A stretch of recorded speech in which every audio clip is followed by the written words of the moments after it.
रस्ता रोको नाही जरंगे आता तो मी नव्हेच त्यांना त्रास द्यायचा जरंग्याचा कित्ता न्यायालय समोर ठेवलाय त्या आंदोलनाच्या नावाखाली वेठीच धरायचं आम्ही सांगितलं नाही जरंग्यानं सांगितलंय त्यानंच करणार आहे त्यानंच सांगितलेलं आहे आम्ही पुरावे सादर केले आम्ही व्हिडिओ आमच्याकडे तोच सादर केला तो मी नव्हेच एक दिवस अगोदर 54 मिनिट 2 सेकंद आम्ही न्यायालयाला दाखवले जरंग्या म्हणताय कशा प्रकारे रस्ते बंद करायचे कशा प्रकारे लोकांना त्रास द्यायचा जरंग्याचा कित्ता न्यायालय समोर ठेवलाय सहानीच्या खटल्यामध्ये निर्देश दिलेले आहेत रस्ता रोको नाही जरंगे आता रस्ता रोको नाही जरंगे रस्ता रोको नाही डंके की चोट पे आम्हाला सांगायचंय न्यायालयाने जे आहेत तशा प्रकारचे निरीक्षण नोंदवलेले आहेत सरकारने जे लाडा केलेत त्या लाडाचे परिणाम आहेत एका बाजूला आंदोलन करायचं दुसऱ्या बाजूला लोकांना त्या आंदोलनाच्या नावाखाली वेठीच धरायचं आम्ही सांगितलं नाही जरंग्यानं सांगितलंय त्यानंच करणार आहे त्यानंच सांगितलेलं आहे आम्ही पुरावे सादर केले आम्ही व्हिडिओ आमच्याकडे तोच सादर केला आणि त्यामुळं आज न्यायालयाने निरीक्षण नोंदवत सांगितलं की सर्वोच्च न्यायालयाचे निर्देश पाळा कारण जो वारकरी असतो त्याची भाषा सभ्यतेची असते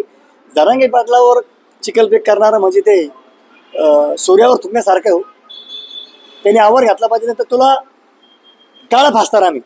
तुझं तोंड काळा कसं राहणार नाही 24 तारखेपासून आंदोलन करणार रस्ता रोक आंदोलन करणार आहे ते पण शांततेच्या मार्गाने जोपर्यंत आरक्षण भेटत नाही तोपर्यंत आम्ही रस्ता उठणार नाही त्याची जबाबदारी आम्ही घेणार मराठी कधीच हिंसक जोपर्यंत पाटलाचा आदेश येत नाही तोपर्यंत आम्ही हिंसक होणार नाही ज्यावेळेस पाटलाचा आदेश येईल त्यावेळेस आम्हाला कोणी रोखू शकत नाही आम्ही त्यावेळेस करणार तोपर्यंत आम्ही शांततेत करणार आम्हाला ते मुळात मान्यच नाहीये ते आम्हाला गाजर दिलेले सरकारने आम्हाला जोपर्यंत ओबीसीचं आरक्षण भेटत नाही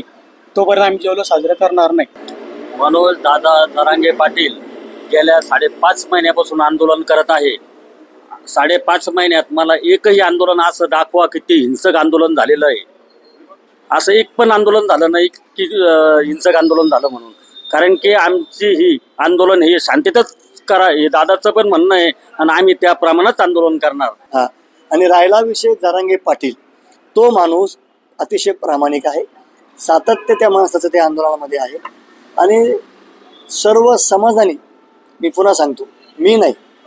महाराष्ट्रातील तमाम मराठ्यांनी जरांगे पाटलाचं नेतृत्व मान्य केलेलं आहे लक्षात घ्या समाजाने त्याने डोक्यावर घेतलेलं आहे त्यामुळं या कुत्र्या सदावर्तेसारखा कुत्रा नंबर 1चा कुत्रा नंबर 2चा कुत्रा बारसकर